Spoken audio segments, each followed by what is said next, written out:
అన్ని పేపర్లు అందరూ చదవలేరండి. అందువల్ల ఇవాళ వచ్చినటువంటి ప్రధాన వార్తలేంటి, ముఖ్యమైన పేపర్లలో వాటిని హైలైట్ చేస్తూ అవసరమైన చోట వాటి మీద కొన్ని కామెంట్ చేస్తూ ఈ ప్రోగ్రాం చేద్దామని నిర్ణయించుకున్నాను. సో అందులో భాగంగా ఇవాళ అరగంట లోపు ఉండే విధంగా ఈ మొత్తం ఇవాళ ప్రధాన వార్తల్ని మీ దృష్టికి తీసుకురావడానికి వివిధ న్యూస్ పేపర్ల నుంచి ప్రయత్నిస్తాను. ముందుగా ఆంధ్రజ్యోతి తీసుకుందాం. ఆంధ్రజ్యోతిలో చక్కని హెడ్లైన్ పెట్టారు, ఆడుదాం ఆంధ్ర, ఆందోళన ఆంధ్ర అని చెప్పి. ఎందుకంటే ఆడుదాం ఆంధ్ర అని చెప్పి జగన్మోహన్ రెడ్డి గారు పెద్ద ప్రోగ్రాం పెట్టాడు. మొత్తం రాష్ట్రం అంతా 34 లక్షల మందితో ఆడిస్తామని చెప్పారు. అది సహజంగానే సాధ్యమయ్యే విషయం కాదు కాబట్టి అంతమంది లేరు అని రకరకాల పేపర్ల వార్తలు, జ్యోతిలో కూడా ఆడకముందే అభాసు పాలు అని చెప్పి కూడా అన్నారు. ఈ పక్కన ఆందోళనాంధ్ర ఏంటంటే, ఇంతకాలం పాటు జగన్మోహన్ రెడ్డి గారు ఏంటంటే ఉక్కు పాదంతో అణిచివేశాడు అందరినీ. అందువల్ల రకరకాల వర్గాలు ఎన్ని ఇబ్బందులు ఎదురవుతున్నా కూడా వాళ్ళు నోరు విప్పి మాట్లాడే ధైర్యం చేయలా. ఎందుకంటే అదేమంటే పోలీసులు ఇంటికి వస్తారనేటువంటి భయం. ఇప్పుడు ఈ వర్గాలన్నీ కూడా ఎన్నికల దగ్గర పడుతున్న సమయంలో వాళ్ళు వాళ్ళ గళాన్ని వినిపిస్తున్నారండి. సో అందువల్ల చాలామంది ఆందోళన బాట పట్టారు. అందువల్ల ఈ ఆందోళన ఆంధ్ర అని చెప్పి ఈ హెడ్లైన్ పెట్టారు. ఎవరెవరు చేస్తున్నారయ్యా అంటే ఆందోళన, అంగన్వాడీలట, వాలంటీర్లట, మున్సిపల్ కార్మికులట, సమగ్ర శిక్ష ఉద్యోగులట, అలాగే ఇవాళ నుంచి కేజీబీవీ టీచర్లట. సో అన్ని వర్గాల ఒత్తిళ్లతోటి సర్కారు ఉక్కిరిబిక్కిరవుతోంది అని చెప్పి. ఇక అంగన్వాడీలు అయితే చెప్పే పని లేదు. 15 రోజులుగా వాళ్ళు చాలా పెద్ద ఎత్తున రాష్ట్ర వ్యాప్తంగా చేస్తున్నారు. అది ముఖ్యమైన వార్త. తర్వాత ఇది చాలా ఇంట్రెస్టింగ్ న్యూస్ అండి. జనసేన ఓట్ల చీలికకు చీకటి వ్యూహం అని చెప్పి నిన్నటి నుంచి దీని గురించి చాలా మాట్లాడుతున్నారు సోషల్ మీడియాలో కూడా. అదేంటంటే, ఈ జనసేన తెలుగుదేశం పార్టీతో కలిసిన తర్వాత జగన్మోహన్ రెడ్డి గారికి ఊపిరాటంలా. అందువల్లనే జనసేన టీడీపీ పొత్తుని బాగా టార్గెట్ చేసి వైసీపీ వాళ్ళు మాట్లాడుతున్నారు మొదటి నుంచి. ఎట్లా ఒకట్లా రెండింటి మధ్య విభేదాలు తీసుకురావాలనేది ఒక ప్రయత్నం, లేకపోతే దాన్ని బాగా తగ్గించి చూపాలి అనేది మరొక ప్రయత్నం, లేకపోతే కాపు సామాజిక వర్గాన్ని పవన్ కళ్యాణ్ తెలుగుదేశం పార్టీకి, చంద్రబాబు నాయుడికి తాకట్టు పెడుతున్నాడు అనేటువంటి ఫ్రేమింగ్ ఒకటి చేయడానికి చాలా ప్రయత్నం.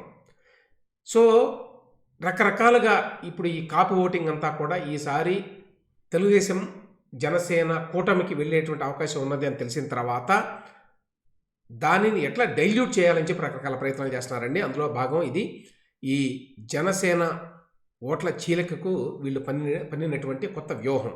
ఏమిటి చీకటి వ్యూహం అంటే, జాతీయ జనసేన అనే పేరుతోటి ఒక కొత్త పార్టీ పెట్టించారట. దాని గుర్తేమిటాయంటే బకెట్.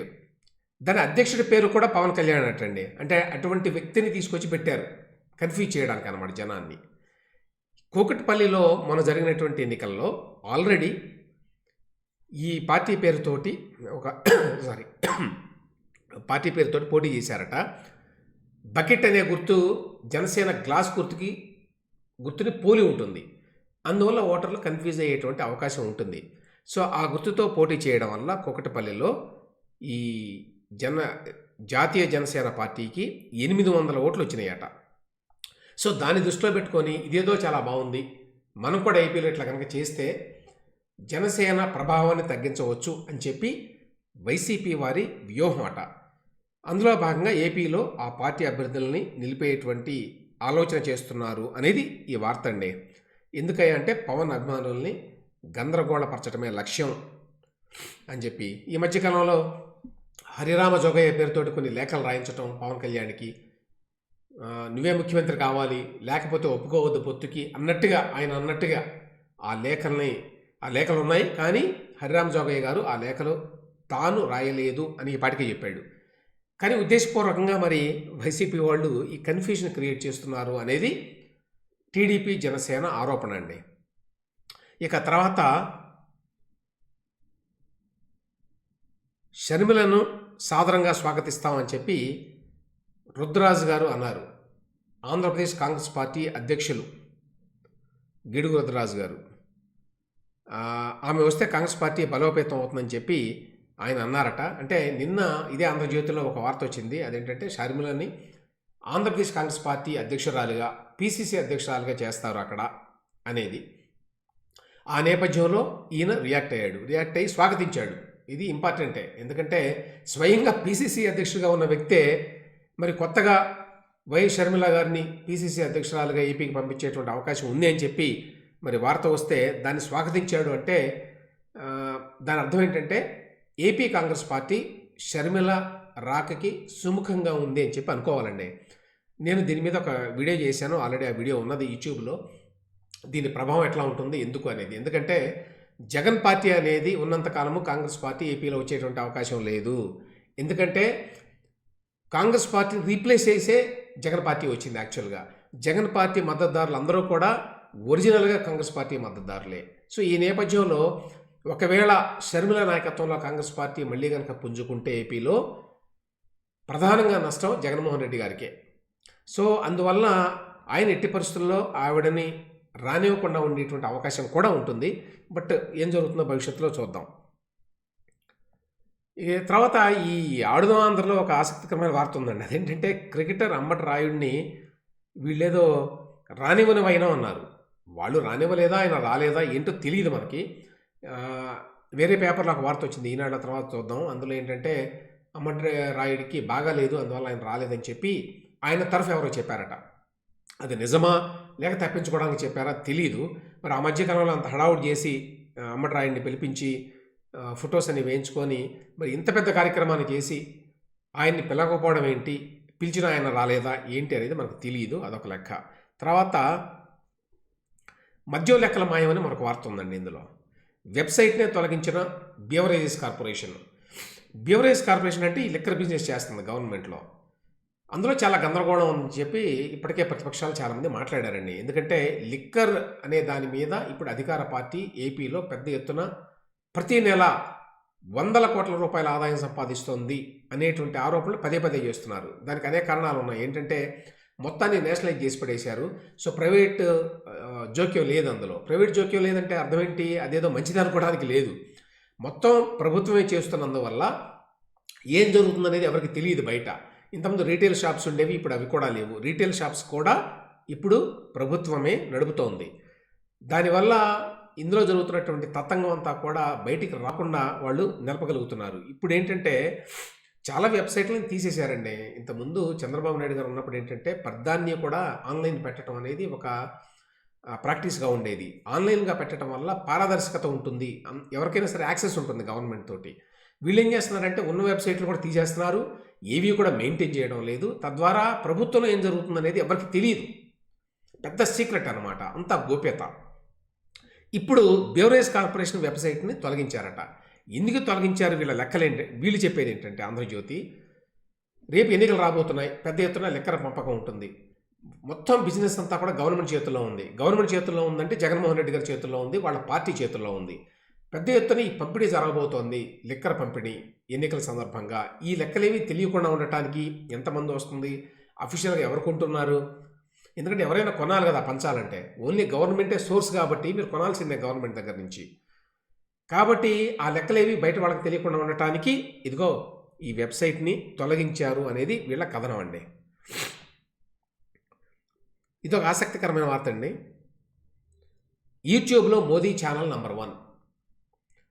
మోదీ గారి పేరుతో ఉన్నటువంటి, నరేంద్ర మోదీ గారి పేరుతో ఉన్నటువంటి యూట్యూబ్ ఛానల్ నంబర్ 1 ప్రపంచంలో, భారతదేశంలో కాదు. 2 కోట్ల మంది సబ్స్క్రైబర్లు ఉన్నారటండి. 450 కోట్ల వ్యూస్ వచ్చాయట ఇప్పటి వరకు. సెకండ్ ఎవరంటే ఉక్రెయిన్ ప్రెసిడెంట్ జెలెన్స్కీ, ఆయన ఛానల్కి 1,10,00,000 మంది సబ్స్క్రైబర్స్ ఉన్నారట. ఇక మరి ఇంకెక్కడా కూడా ఇంతమంది లేరు.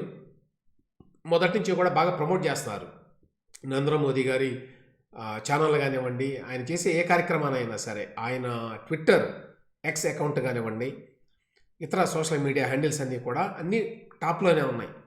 దానికి కారణం ఏంటంటే ప్రభుత్వ పరంగా కూడా పెద్ద ఎత్తున ప్రమోషన్ జరుగుతుంది. గతంలో ఎప్పుడు ఏ ప్రైమ్ మినిస్టర్కి జరగని విధంగా నరేంద్ర మోదీ గారికి జరుగుతుంది. అందువల్ల మరి ఎక్కడెక్కడికో వెళ్ళిపోతుంది. అందులో బీజేపీకి సోషల్ మీడియా మీద బాగా మంచి కంట్రోల్ ఉందండి, మంచి కమాండ్ ఉంది. పెద్ద ఎత్తున వాళ్ళకి ఢిల్లీలో దీనికి సంబంధించి వెనక బ్యాక్ ఆఫీస్ ఉంది. తద్వారా మరి ప్రపంచంలోనే యూట్యూబ్లో మోదీ గారు నంబర్ 1 స్థానాన్ని సంపాదించారు. ఈ సందర్భంగా ఇక్కడ మంచి కార్టూన్ కూడా వచ్చిందండి, లోకం తీరు అని చెప్పి. ఏమిటంటే 2 కోట్ల ఉద్యోగాల పెట్రోల్ ధర తగ్గిందా అని అడిగాడు. ఏదో పెద్ద వార్త వస్తే మరో అద్భుతం సాధించిన ప్రధాని మోదీ అని ఉంటే ఒక సామాన్యుడు అడుగుతున్నాడు అనమాట. 2 కోట్ల ఉద్యోగాల పెట్రోల్ ధర తగ్గిందా అంటే కాదు, యూట్యూబ్ అకౌంట్కు 2 కోట్ల సబ్స్క్రైబర్లు. అదనమాట మోదీ గారు సాధించిన అద్భుతం. బాగుంది అది. ఇక ఇది చాలా ఇంపార్టెంట్ వార్త. వ్యూహంకు సెన్సార్, నిబంధనలకు విరుద్ధం. రామ్ గోపాల్ వర్మ గారి సినిమా అండి వ్యూహం. అందరికీ తెలిసిందే, ఇదంతా కూడా జగన్మోహన్ రెడ్డి స్పాన్సర్డ్ సినిమా. రామ్ గోపాల్ వర్మ ఏంటంటే బాగా ఈ విద్య బాగా తెలుసు అతనికి. ఎవరి దగ్గర బాగా డబ్బులుంటే వాళ్ళకి ఒక సినిమా తీసిపెట్టి అదంతా కూడా మొత్తం చుట్టేయడమే. అసిస్టెంట్లను పెట్టి తీస్తాడు. చాలా చిల్లర స్క్రిప్ట్ ఉంటుంది, చాలా తక్కువలో ఆ సినిమా చుట్టేస్తాడు. ఎందుకంటే ఆ సినిమాలో పాలిటిక్స్లో ఒక అడ్వాంటేజ్ ఏంటంటే అవతల వాళ్ళని గేలి చేయటం, హేళన చేయటం, తక్కువ చేసి చూపించడం, ఇదే కదా కావాల్సింది ఎవరికైనా. అది చేస్తే చాలు ఆ సినిమా క్వాలిటీ ఏంటి అనేది ఎవరు చూడరు. అది ఇన్ఎవిటబుల్లీ బి గ్రేడ్ సినిమా అయి ఉంటుంది. ఇప్పటిదాకా ఈ మధ్యకాలంలో రామ్ గోపాల్ వర్మ తీసినటువంటి పొలిటికల్ టచ్ ఉన్న సినిమాలన్నీ కూడా బి గ్రేడ్ సినిమాలే. కాబట్టి ఇది బి గ్రేడ్ కాదు, ఇది సి గ్రేడ్ సినిమా అని చెప్తున్నారు చాలామంది. ఇంకా చాలా నీచంగా ఉంటుంది. ఏ రకంగా ప్రొజెక్ట్ చేస్తాడు చంద్రబాబు నాయుడిని, లోకేష్ని, పవన్ కళ్యాణ్ని, ఎవరైనా సరే, ఇక జగన్మోహన్ రెడ్డి గారికి నచ్చిన వాళ్ళందరినీ. కాబట్టి ఈ సినిమాకి సెన్సార్ సర్టిఫికేట్ ఇవ్వద్దు అని చెప్పి తెలంగాణ హైకోర్టులో లోకేష్ ఒక పిటిషన్ వేశారండి. దాని మీద ఇప్పుడు హీరింగ్స్ జరుగుతున్నాయి. కానీ విచిత్రం ఏం జరిగిందంటే, ఈ వార్త ప్రకారం దీనికి ఆల్రెడీ ఒకసారి అబ్జెక్ట్ చేస్తే లోకేష్ అబ్జెక్ట్ చేస్తూ ఒక లేఖ రాశారు అఫీషియల్గా. ఇది మమ్మల్ని కించిపరుస్తూ ఈ సినిమా తీశారు, కాబట్టి మీరు ఆ సినిమాకి సెన్సార్ ఇవ్వద్దు అని చెప్పి. వీఆర్ పొలిటికల్ పార్టీ, ఇండివిజువల్ కూడా కాదు అంటే దానికి సెన్సార్ వాళ్ళు ఇవ్వలేదు. తర్వాత ఏమైందో తెలియదు. నేను అనుకుంటాను జగన్మోహన్ రెడ్డి గారు మరి వారి యొక్క హ్యాండ్ ఇందులో ఉండుంటుంది. వెంటనే వాళ్ళకి చాలా పలుకుబడి నెట్వర్కింగ్ ఉంది కదా, దాన్ని ఉపయోగించి మళ్ళీ సెన్సార్ సర్టిఫికేట్ ఇప్పించారండి. సో ఒకసారి సర్టిఫికేట్ తిరస్కరణకు గురైన సినిమాకు ఎలాంటి మార్పులు చేశారని మళ్ళీ సర్టిఫికేట్ ఇచ్చారో చెప్పాలి అని చెప్పి లోకేష్ తరఫు లాయర్ ఉన్న మురళీధర్ గారు అనుకుంటాను, ఆయన వాదించారట కోర్టులో. మరి ఒకసారి మీరు సర్టిఫికేట్ ఇవ్వడం లేదు, ఈ సినిమా అంతా పొలిటికల్గా ఉందని చెప్పి అన్న తర్వాత వాళ్ళు ఏం మార్పులు చేయకుండా మళ్ళీ ఎట్లా ఇస్తారు? సినిమా యథాతథంగా అలాగే ఉంది. సినిమాను ఈ నెల 29న విడుదల చేస్తున్నారు. దీన్ని అడ్డుకోండి. సినిమా వాయిదా పడితే మళ్ళీ తేదీలు మార్చుకోవచ్చు. పరువు హక్కులకు భంగం కలిగితే వెనక్కి తీసుకోలేము అని చెప్పి నారా లోకేష్ తరఫు న్యాయవాది పేర్కొన్నారట కోర్టులో. ఇందులో ఇంకొక పాయింట్ కూడా ఉందండి. అదేంటంటే ఎన్నికల సమయంలో ప్రతిదాన్ని కూడా ప్రాపగండా కింద చూస్తారు, ప్రచారం కింద చూస్తారు. ఎన్నికల commission model code of conduct ఉంది, అందరూ గుర్తుండే ఉంటుంది. ఒకసారి మోడల్ కోడ్ ఆఫ్ కండక్ట్ రాగానే బయట ఉన్నటువంటి పబ్లిక్లో ఉన్నటువంటి విగ్రహాలు కూడా ముసుగులేస్తారండి. ఇందిరాగాంధీ బొమ్మ ఉన్నదాన్ని ముసుగేస్తారు. అదేదో కాంగ్రెస్ పార్టీకి ఉపయోగపడుతుందట ఆ విగ్రహం ఉంటే. మరి దేశం అంతా, రాష్ట్రం అంతా కూడా వయసు విగ్రహాలు పిచ్చి పిచ్చిగా పెట్టారు కదా, ఇంక్లూడింగ్ యూనివర్సిటీస్. వాటి పరిస్థితి ఏంటి? రేపు ఎన్ని వందల వేల విగ్రహాలకు ముసుగులు అయిపోతున్నారు. మరి ప్రతి పథకానికి జగన్మోహన్ రెడ్డి పేరు పెట్టారు కదా, ప్రతి చోట జగన్మోహన్ రెడ్డి ఫ్లెక్సీలు, ఆయన బొమ్మలు గ్రామ సచివాలయ ఆఫీసుల మీద కూడా ఉన్నాయి కదా. వాటన్నిటిని ఎట్లా తొలగిస్తారు రేపు ఎన్నికలు? తెలియదు, ఎన్నికల్లో ఏం చేయబోతున్నారో తెలియదు. అది పక్కన పెడితే ఈ సినిమా కూడా ఈ ప్రచారంలో భాగం కదా, కాబట్టి ఎన్నికల మీద ప్రభావం చూపుతుంది కదా వ్యూహం అనేటువంటి సినిమా. దాన్ని ఎట్లా విడుదల చేయిస్తారు? ఈ సినిమాని నిజంగా కనుక అయితే, నిజంగా ఈ దేశంలో చట్టాలు కనుకుంటే ఈ సినిమాని ఎన్నికలు అయిన తర్వాత మాత్రమే విడుదల చేయించాలండి. కోర్టు ఆ విధంగా ఆదేశాలు ఇవ్వాలి.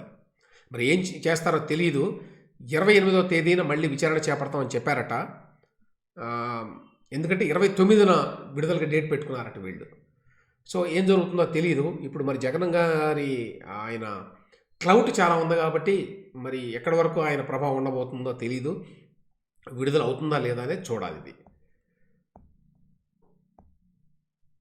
ఇక నెక్స్ట్ ఇది ఒక వార్త అండి. పాస్పోర్ట్ వెనక్కి ఇచ్చేయండి అని చెప్పి వార్త. ఏంటంటే ఈ ఎన్ఆర్ఐ యశస్వి అని చెప్పి, బొద్దులూరు యశస్వి అనేటువంటి ఇతను అమెరికాలో ఉంటాడు. తీవ్రంగా వైసీపీ మీద క్రిటికల్గా యూట్యూబ్ వీడియోలు ఇవి చేస్తాడు. అంత క్రిటికల్‌గా చేయాలా? లేతే ముఖ్యమంత్రిని ఆ విధంగా తోలనాడాలా? అని చెప్పి దాని మీద కొంత అభిప్రాయ భేదాలు ఉండొచ్చు ఎవరికైనా. కానీ ఆ పేరు మీద గవర్నమెంట్‌లో కేస్ పెట్టడానికి వీల్లేదు. కానీ మరి ఇప్పుడు జగన్మోహన్ రెడ్డి గారు ఎలాకాలో అలాగే జరుగుతుంది కదా! ఎస్పెషల్లీ ఎన్ఆర్‌ఐస్ మీద ఇది బాగా జరుగుతోందండి. ఎందుకంటే వాళ్ళకి కొన్ని వల్నరబిలిటీస్ ఉంటాయి. అదేంటంటే వాళ్ళకి వీసా మీద ఉంటారక్కడ. సో, వాళ్ళు ఎప్పుడైనా ఇక్కడికి రావాలంటే లుకౌట్ నోటీస్ ఇస్తారు ఇక్కడ. ఇచ్చి వాళ్ళు ఇక్కడికి రాకుండా చేస్తున్నారు ఏపీకి. తద్వారా ప్రెషర్ తీసుకొస్తున్నారనమాట. మీరు గవర్నమెంట్‌ని క్రిటిసైజ్ చేయడానికి వీల్లేదు అని. చాలామంది మీద చేశారండి. ఈ లుకౌట్ నోటీసులు ఎవరికీ తెలియలేదు బయట వాళ్ళకి. చాలామందికి వాళ్ళకే తెలీదు. అందువల్ల ఇప్పుడు ఈయన మీద బహుశా ఉన్నట్టు తెలిసి కూడా ఉండదు.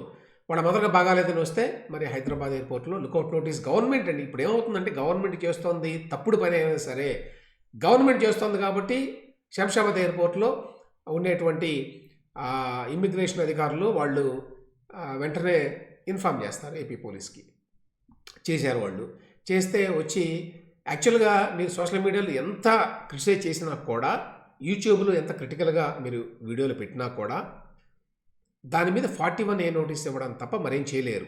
అయినా ఆంధ్రప్రదేశ్‌లో వేరు గదా! అక్కడ చట్టాలను వాళ్ళు అమలు చేసే విధానం పోలీసులు. వాళ్ళు వెంటనే పట్టుకొని ఎళ్లారు. పట్టుకొని ఎళ్ళాల్సిన అవసరం లేదు. ఆయన ఇండియాకి వచ్చిన తర్వాత ఆయనకి నోటీస్ ఇవ్వచ్చు 14A. పట్టుకొని ఎళ్ళి గొడవ అయిన తర్వాత 14A నోటీస్ ఇచ్చి 41A నోటీస్ ఇచ్చి పంపించారట. 41A నోటీస్ ఇచ్చి పంపించడానికి అతన్ని కిడ్నాప్ ఎందుకు చేయాలండి ఎయిర్‌పోర్ట్‌లో? ఎందుకు ఆపించాలి అసలు? అదంతా అక్రమం గదా! దురదృష్టం ఏంటంటే కోర్టులు సరే 41A నోటీస్ ఇవ్వాలి మీరు అని చెప్పి చెప్తున్నాయి గానీ, మీరు ఎందుకు ఎయిర్‌పోర్ట్‌కి వెళ్ళి అతన్ని అక్కడ కిడ్నాప్ చేసినట్టుగా ఎత్తుకెళ్లారు? అవసరం ఏముంది గుంటూరు దాకా ఎత్తుకెళ్ళడానికి? అని అడగడం వల్ల. అక్కడికెళ్ళిన తర్వాత పాస్‌పోర్టు వాళ్ళు సీజ్ చేశారట. అది కూడా అక్రమం. ఇప్పుడు ఏమంటారండి? ఈ పాస్‌పోర్ట్‌ని వెనక్కి ఇచ్చేయండి అని చెప్పి నిన్న కోర్టు వారు ఇచ్చారు. బాగానే ఉంది. అంతవరకు కోర్టు వారు మరి వెంటనే రెస్పాండ్ అయ్యారు. కానీ ఇక్కడ ప్రాబ్లమ్ ఏంటంటే పిటిషనర్‌ని అరెస్ట్ చేయడంతో పాటు అతని పాస్‌పోర్ట్ సీజ్ చేసే క్రమంలో సీఈడీ అధికారులు చట్ట నిబంధనలు అనుసరించలేదని అభిప్రాయపడ్డారు. ఏమంటే చట్ట నిబంధనలు అనుసరించకపోతే ఒకసారి కాదు, 2 సార్లు కాదు, 3 సార్లు కాదు, ప్రతిసారి ఏపీలో పోలీసులు, సీఈడీ వాళ్ళు చట్ట నిబంధనల్ని ఫాలో కావడం లేదు. కాకపోతే వాళ్ళకి శిక్ష ఉండదా? చట్టాన్ని ఉల్లంఘిస్తుంటే వాళ్ళని శిక్షించకపోతే వాళ్ళు ఉల్లంఘిస్తూనే ఉంటారు. దురదృష్టం అది. రిలీఫ్ ఇచ్చారా బాగానే ఉంది కోర్టు వారు. కానీ ఎవరైతే చట్టాన్ని వైలేట్ చేశారో అధికారులు, పోలీసులు వాళ్ళని పనిష్ చేయడం లేదు. అది చాలా ఆందోళనకరమైనటువంటి విషయం అండి. ఇవన్నీ ఇవాల్టి ప్రధాన వార్తలు అన్ని పేపర్‌లో కూడా. రేపటి నుంచి దీన్ని మరింత మోర్ కాంప్రహెన్సివ్‌గా చేయడానికి, మరింత బ్రీఫ్‌గా ప్రధాన వార్తలన్నింటినీ కూడా మీ దృష్టికి తీసుకురావడానికి, మరీ ముఖ్యంగా ఇంగ్లీష్ న్యూస్ పేపర్ల నుంచి కూడా నేను ప్రయత్నిస్తాను. Everyday by 9:30 news analysis episode మీ ముందుంటుంది.